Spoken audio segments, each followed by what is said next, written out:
Well, Graeme, it ended up being a pretty eventful day. What do you make of Gloucestershire's position? Yeah, no, coming in today after a very disappointing batting performance yesterday, we were a bit on the back foot. But overall, I thought if you take the day in isolation, we produced some really good cricket. And going forward into tomorrow, I think if we just dig in deep and build some partnerships, the tides could turn.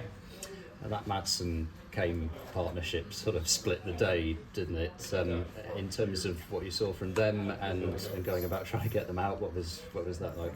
No, they batted beautifully. Credit to them. Matson comes with so much experience, and he's a fantastic player off spin. So it was always going to be tough to get him out. He was always going to be the main wicket for us. But they did play fantastically well, and then once we broke that partnership, you could see it's really tough to get into that wicket. The ball gets a bit older, so there's a little bit less grip. So yeah, we're just going to have to take the learnings from that big partnership and hopefully go big like they did and put them under pressure. And in terms of what followed, in terms of the flow of wickets, it seemed to happen in a few different ways, and Ben Charlesworth coming on with the old ball again and taking a couple of quick ones. How good was that? And just what sort of things precipitated that collapse, do you think? Yeah, I know.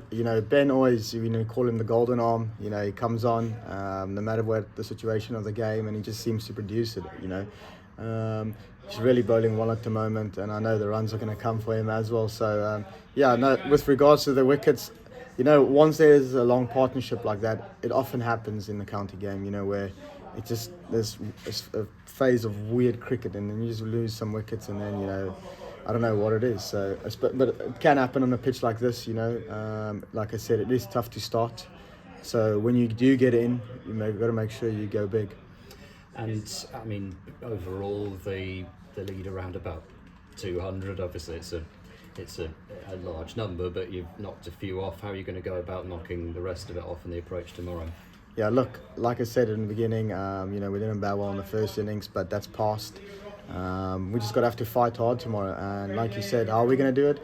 For me, it's building big partnerships and making sure if you are in, taking that responsibility and, pushing for that fourth innings so we can defend that score.